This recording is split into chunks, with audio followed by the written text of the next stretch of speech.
हम बच्चों पढ़ेंगे भूगोल बारहवीं का।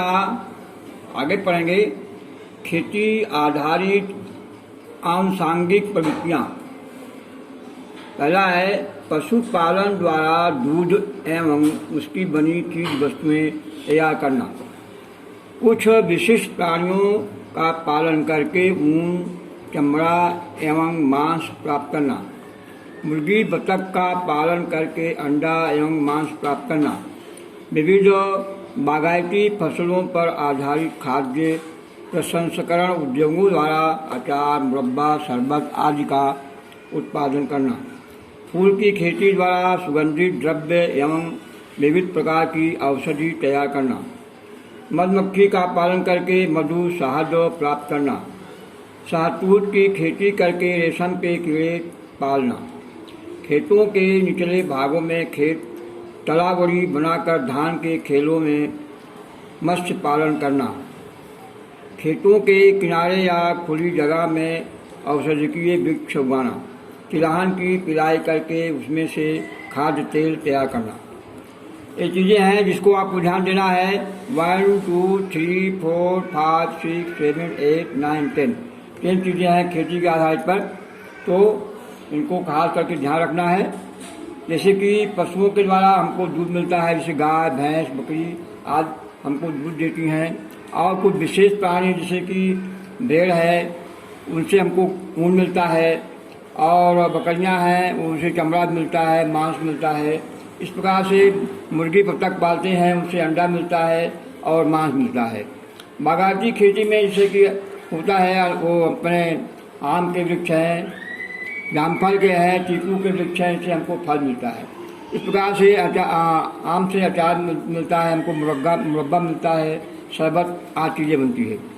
फूल की खेती द्वारा सुगंधित द्रव्य, जैसे पहले गाँव में माली होते हैं, फूल लगाते हैं, उनसे सुगंधित चीज़ें बनती हैं। मधुमक्खी का पालन करके मधु प्राप्त करते हैं। शहतूत की खेती करके जो रेशम का कीड़ा है उसमें से रेशम प्राप्त करते हैं। खेतों के निचले भागों में खेत तालाबड़ी जो है बनाकर, जहाँ पर पानी इकट्ठा होता है और पानी जो है धान के खेत में काम आता है, उससे धान की फसल होती है। और जो है मछलियाँ भी उसमें पालते हैं। खेतों के किनारे पर खुली जगहों में औषधीय वृक्ष उगाते हैं। तिलहन की जैसे सरसों है, मूंगफली है, उनसे जो है हमको तेल मिलते हैं। खनन अर्थात पृथ्वी में से खनिज प्राप्त करने के लिए जमीन पर की मिट्टी या रेती को दूर करके खुदाई करना। सुरंगों द्वारा पत्थरों को तोड़ना। जमीन के अंदर अधिक गहराई से खनिजों को प्राप्त करने के लिए खुदाई कार्य करना। खनन कार्य का प्रारंभ अति प्राचीन काल से हुआ था। भूतकाल में तांबा, लोहा आदि औजार एवं शस्त्र बनाने में उनका उपयोग होने लगा। भाला से शुरू करके गृह उपयोगी वस्तुएं, विविध साधन, बर्तन आदि बनाने में खनिजों का उपयोग होने लगा। मध्य युग में खनन कार्य का महत्व बढ़ा। इंग्लैंड एवं जर्मनी में हथियार एवं सिक्का बनाने के लिए धातुओं का उत्पादन किया जाता था। अन्य देशों ने भी धातु के उपयोग में वृद्धि की। औद्योगिक क्रांति के बाद खनिजों के उपयोग में एवं उनके महत्व में वृद्धि होती गई। जैसे कि खुदाई के द्वारा हमको कोयला मिलता है, लोहा मिलता है, पित्तल इत्यादि मिलता है। आधुनिक युग में पहले जब भारत में गृह उद्योग थे, करघे घर घर चलते थे, उस समय ज़्यादा लोहे की आवश्यकता नहीं थी। लेकिन अभी औद्योगिकरण के कारण लोहे का महत्व बहुत बढ़ गया और मशीनें बढ़ गई, इसलिए लोहे का उपयोग ज़्यादा होने लगा। निश्चित अणुरचना, रासायनिक संरचना एवं समान गुणधर्म वाले ठोस द्रव्य एवं गैसीय पदार्थों को खनिज कहते हैं। खनिजों को मुख्य दो भाग में बांटा गया है, धातुमय खनिज, अधातुमय खनिज। धातुमय खनिजों में लोहा, तांबा, सीसा, जस्ता आदि का समावेश होता है, जबकि गंधक, अभ्रक, परोस्पार, चूने का पत्थर आदि अधातुमय खनिज हैं। कोयला, खनिज तेल, प्राकृतिक गैस आदि संचालन खनिज शक्ति में उपयोग होने वाले खनिज हैं। खनन के दो प्रकार हैं, पृष्ठकीय खनन एवं भूगर्भ खनन। जो खनन थोड़ा गहराई में कम होते हैं वो पृष्ठीय खनन कहलाते हैं और ज़्यादा गहराई में होते हैं उसे भूगर्भ खनन कहते हैं। इस प्रकार का खनन अधिक सरल, सुरक्षित एवं कम हर्षीला है। खनिजों का खनन अधिक मात्रा में एवं तेजी से हो सकता है। यदि खनिज पृथ्वी की सतह से अधिक गहराई पर हो तब भूगर्भ खनन विधि का उपयोग करना पड़ता है। पृथ्वी की सतह से गहराई के खनिजों का खनन कार्य अत्यंत कठिन एवं असुरक्षित माना जाता है। इस प्रकार का खनन कार्य खूब ही खर्चीला है। उसमें लिप्त गहराई से खनिजों को बाहर लाने के साधन वायु संचार प्रणाली ऑक्सीजन की सहायता रहती है। आवश्यकता है कि यह प्रवृत्ति खूब ही खतरे में भरी है, क्योंकि गहराई पर आई हुई खानों में कई बार जहरीली गैस फैल जाने से, खानों में भूस्खलन होने से, कई बार खानों में आग लगने से या बाढ़ का पानी घुस जाने से बड़ी दुर्घटनाएं हो जाती हैं। खानों में काम करने वाले श्रमिकों की मृत्यु हो जाती है। विकसित राष्ट्र अद्यतन यंत्रों द्वारा इस प्रकार का खनन कार्य करते हैं। विश्व के कुछ महत्वपूर्ण खनिजों के बारे में पाठनों प्राकृतिक संसाधन में हम अध्ययन करेंगे। अब हम मानव की द्वितीय प्रवृत्तियों के बारे में समझेंगे। मानव की द्वितीयक प्रवृत्तियाँ सभी प्रकार की आर्थिक प्रवृत्तियाँ साधनों की प्राप्ति एवं उनके उपयोग के साथ जुड़ी हैं।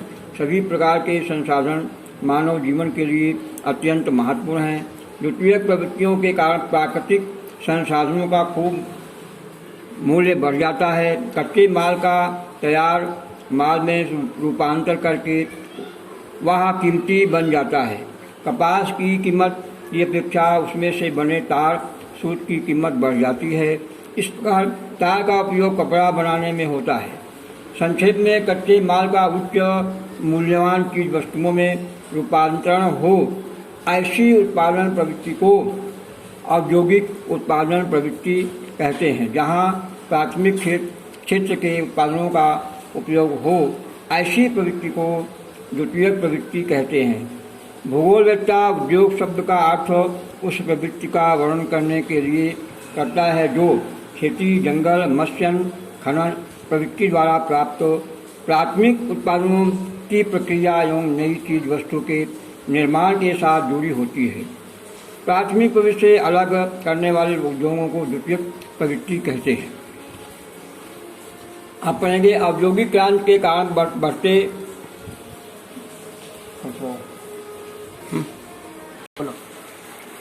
औद्योगिक क्रांति के कारण बढ़ते पानी, खनिज, कोयला एवं खनिज तेल आदि शक्ति के संसाधनों के उद्योग से प्राथमिक प्रवृत्ति के क्षेत्रों में खूब परिवर्तन हुए। इससे औद्योगिक उत्पादन प्रवृत्ति को मदद मिली। यहाँ प्राथमिक प्रवृत्ति के कारण प्राप्त कच्चा माल को तैयार माल में रूपांतरित करने की प्रवृत्ति हुई, इसलिए वह द्वितीयक प्रवृत्ति कहलाई। प्लास्टिक के खिलौने बनाने, लोहे में से यंत्रों का निर्माण करना, अंतरिक्ष यान का निर्माण करना आदि उत्पादनों को उपयोग कहा जाता है। औद्योगिक उत्पादन अर्थात जैविक अथवा कार्य स्वयं संचालित मशीन या हाथ द्वारा अथवा किसी कारखाने में हुआ हो। जटिल व्यवस्था शक्ति के आधुनिक साधन कुशल पूर्वक मानव श्रम यंत्रों का उपयोग एवं बड़े पैमाने पर अधिक उत्पादन, ये आधुनिक उत्पादन की विशेषताएं हैं। उद्योगों का वर्गीकरण इस प्रकार है। गृह उद्योग अथवा कुटीर उद्योग। जैसे छोटे उद्योग जो घर में चलते हैं उन्हें कुटीर उद्योग भी कहते हैं। सिलाई है और कोई खाने की चीज बनती है, ये सब गृह उद्योग होते हैं। कुम्हार जो है मोती, ये सब मिट्टी के बर्तन बनाते हैं, जूते बनाते हैं, ये गृह उद्योग है। तो देखेंगे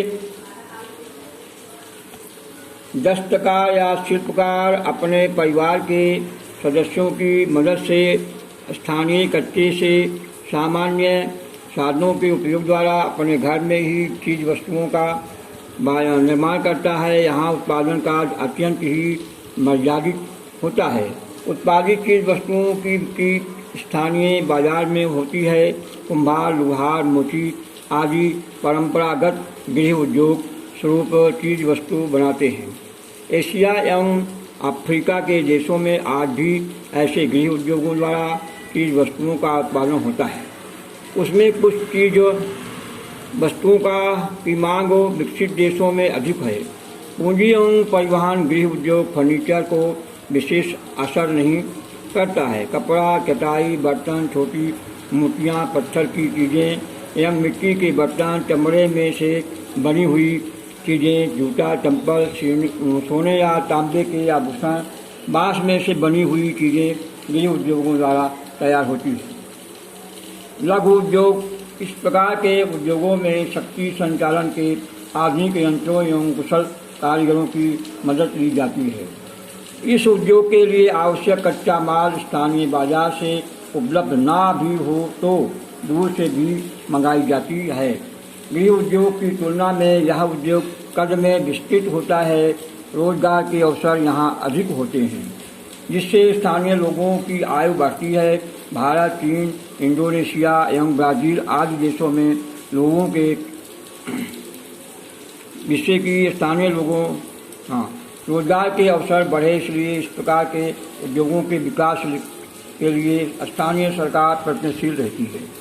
चीन एवं भारत में कपड़े, खिलौने, फर्नीचर, खाद्य तेल एवं चमड़े का सामान आदि का उत्पादन इन लघु उद्योग इकाइयों द्वारा होता है। भारी उद्योग, इस प्रकार के उद्योगों के लिए विस्तृत बाजार, अलग अलग प्रकार का कच्चा माल, ऊर्जा के साधन, कुशल कारीगर, बड़े पैमाने पर पूंजी, भारी यंत्र सामग्री, पक्की सड़क, रेल मार्ग, बिजली की प्राप्ति, पानी, बैंकों एवं बीमा की सुविधा आदि की जरूरत पड़ती है। लोहा फौलाद उद्योग, पेट्रो रसायन उद्योग, ऑटो मोबाइल उद्योग, सीमेंट आदि इस प्रकार श्रेणी के उद्योग हैं। यहाँ व्यवस्था तंत्र उच्च मूल्य आधारित तथा जटिल प्रकार का होता है। इसमें उत्पादन की गुणवत्ता एवं विशिष्टीकरण पर अधिक ध्यान दिया जाता है। इस प्रकार के उद्योग में चीज वस्तु का उत्पादन अधिक मात्रा में होता है। उत्पादनों को बिक्री के लिए दूर के विस्तृत बाजारों में भेजा जाता है। औद्योगिक क्रांति के बाद के वर्षों में इस प्रकार के उद्योगों का विकास अधिक हुआ है। विश्व के अनेक देशों में इस प्रकार के उद्योग स्थापित हुए हैं। इस प्रकार यहाँ मानव की प्राथमिक प्रवृत्तियों में भौगोलिक तत्वों की प्रधानता, जबकि द्वितीयक प्रवृत्तियों में मानव निर्मित तथ्यों को महत्व देखने को मिलता है। अब हम अगले अध्याय में मानव की तृतीयक, चतुर्थक एवं पंचम प्रवृत्तियों का अध्ययन करेंगे। सुनिए बच्चों, देखो पहले कुटीर उद्योग देखेंगे। कुटीर उद्योग में कुम्भकार, मूर्ति और शिल्पकार इत्यादि अपने घर में बैठ करके, अपने परिवार के पास बैठ करके छोटी छोटी चीज़ों को पास के बाजार में बनाकर बेचते हैं। लघु उद्योग में जो छोटे उद्योग हैं उसमें लघु उद्योग के अंदर आते हैं। ये जिसमें कच्चा माल होता है और उसको बना करके स्थानीय बाजार में बेच देते हैं। भारी उद्योग में बड़ी बड़ी मिलें हैं, कारखाने हैं, इनमें ज़्यादा माल सामान लगता है, भारी यंत्र लगते हैं और सड़कों की आवश्यकता होती है, रेल मार्ग की आवश्यकता होती है। इसमें पूंजी अधिक लगती है और इस काम में भी बैंकों की भी आवश्यकता पड़ती है।